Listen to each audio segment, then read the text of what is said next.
नमस्ते friends, welcome to my channel. Friends, इस video में मैं सिंपल ब्लाउज़ की कटिंग शेयर कर रही हूँ। सिंपल 4 टक्स ब्लाउज़ की कटिंग शेयर कर रही हूँ।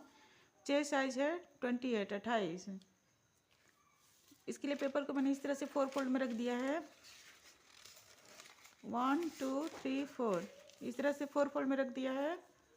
और पहले लंबाई का निशान चेक कर लेंगे। तो जितनी रेडी लेंथ चाहिए होती है उसमें 1.5 इंच एक्स्ट्रा लेते हैं। जैसे 13 इंच का ब्लाउज बनाना है तो उसमें 1.5 इंच एक्स्ट्रा लेंगे और 14.5 इंच पर मार्क कर देंगे। उसके बाद शोल्डर का निशान लगाएंगे।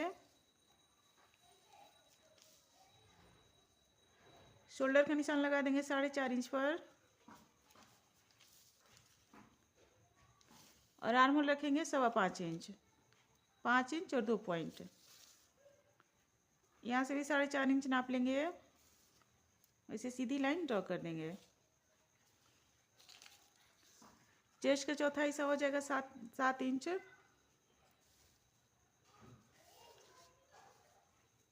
और 2 इंच मार्जिन रख लेंगे।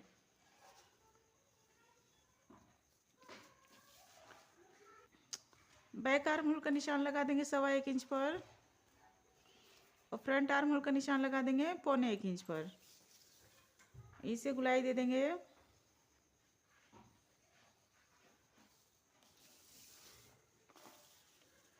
कमर है 22 इंच, तो उसका चौथा हिस्सा हो जाएगा 5.5 इंच।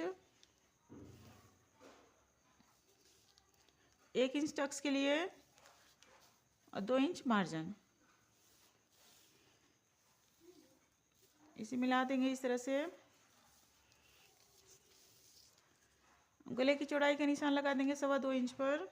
2 इंच और 2 पॉइंट।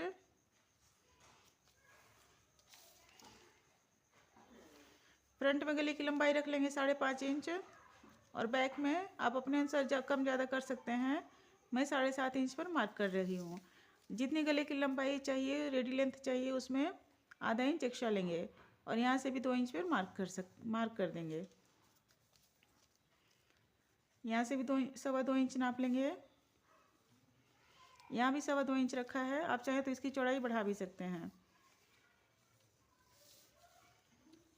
इसे यहाँ से मिला देंगे। 1 इंच पर गले की गोलाई दे देंगे। और बैक में भी 1 इंच पर गले की गोलाई दे देंगे। इस तरह मार्किंग हो गई तो इसकी कटिंग कर लेंगे। पहले बाहर वाली लाइन पे कटिंग कर लेंगे।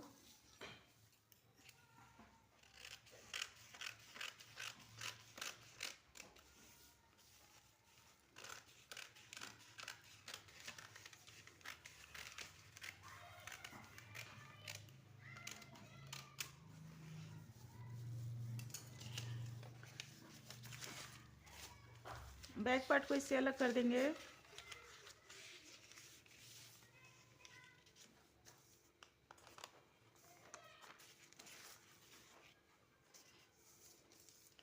बैक पार्ट की सेटिंग कर देंगे। गले की चौड़ाई का निशान लगा देंगे 2.25 इंच पर। और इसकी लंबाई जैसे मैंने बताया था उस तरह से लगा देंगे।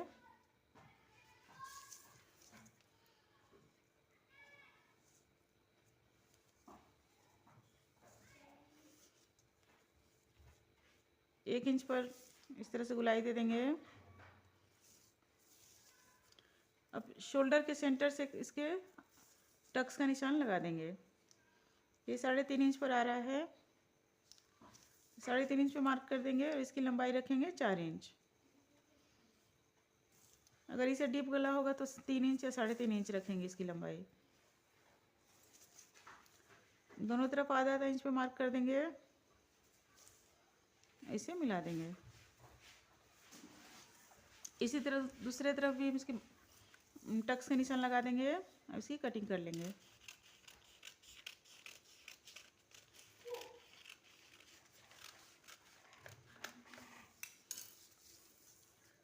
इस तरह बैक पार्ट की सेटिंग हो गई है। फ्रंट पार्ट की कर लेंगे।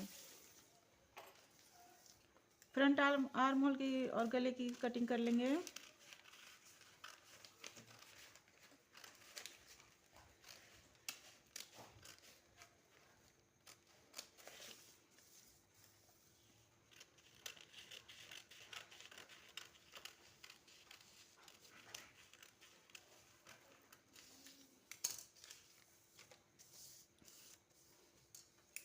अब इसमें 4 टक्स का निशान लगाएंगे। बैक पार्ट को फ्रंट पार्ट से आधा इंच कम कर देंगे, लंबाई में भी और चौड़ाई में भी।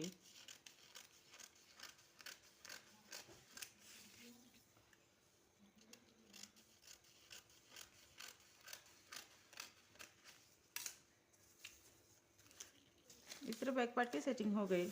अब इसमें 4 टक्स का निशान लगाएंगे। टक्स का निशान लगाने के लिए पहले यहाँ 1 इंच पे मार्क कर देंगे, सीधी लाइन खींच लेंगे। इन दोनों पॉइंट्स के बीच का सेंटर ले लेंगे।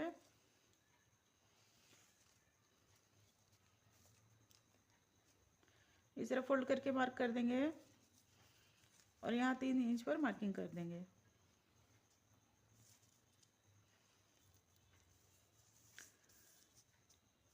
अब यहाँ से 1.25 इंच पे मार्क करेंगे।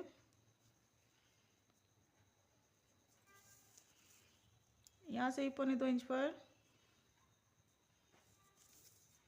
और यहाँ से भी 1.25 इंच पर।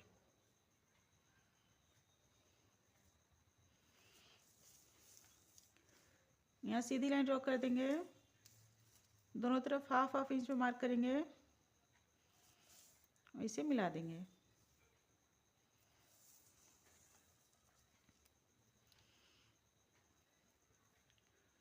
यहाँ से 2 इंच पर निशान लगाएंगे और इसको इस तरफ मिला देंगे।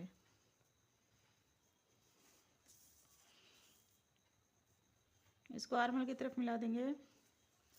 इस तरफ 4 टक्स की मार्किंग हो गई और इसी तरह से दूसरी तरफ इसकी मार्किंग कर लेंगे। इस तरह फ्रंट पार्ट की सेटिंग हो गई। अब स्लीव्स की कटिंग कर लेंगे। स्लीव्स की कटिंग के लिए पेपर को इस तरह से फोल्ड करेंगे, फिर इस तरह से फोल्ड कर देंगे।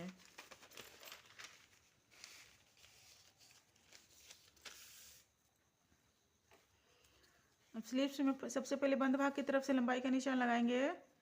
तो जितनी रेडी लेंथ चाहिए उसमें 1 इंच एक्स्ट्रा लेंगे। जैसे 5 इंच की तैयार लंबाई चाहिए बाजू की, तो उसमें 6 इंच पर निशान लगा देंगे।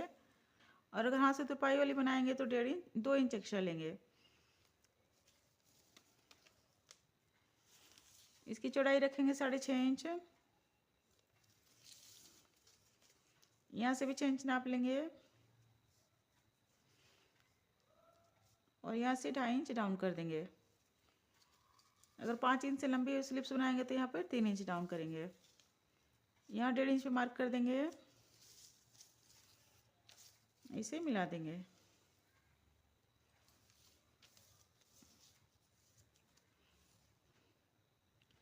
यहाँ से भी 1.5 इंच पे मार्क कर देंगे। यहाँ पे 1.5 इंच मार्जिन रखेंगे। स्लीव बॉटम का निशान लगा देंगे नीचे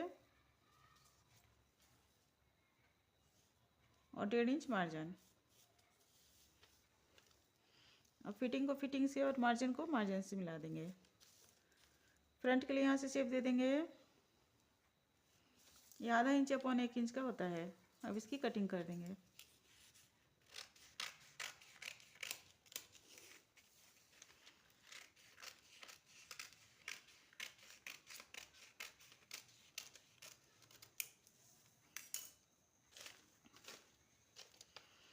इस तरह से कटिंग हो गई। अब यहाँ से फ्रंट के लिए छटाई कर देंगे। जहाँ फिटिंग का निशान लगाते हैं वहाँ से इसकी कटिंग करते हैं।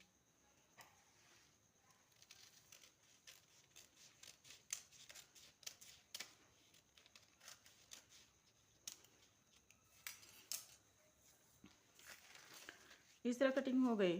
फ्रेंड्स, अगर वीडियो अच्छी लगी तो प्लीज़ लाइक और शेयर कीजिएगा और हमारे चैनल को ज़रूर सब्सक्राइब कीजिएगा। थैंक यू, धन्यवाद।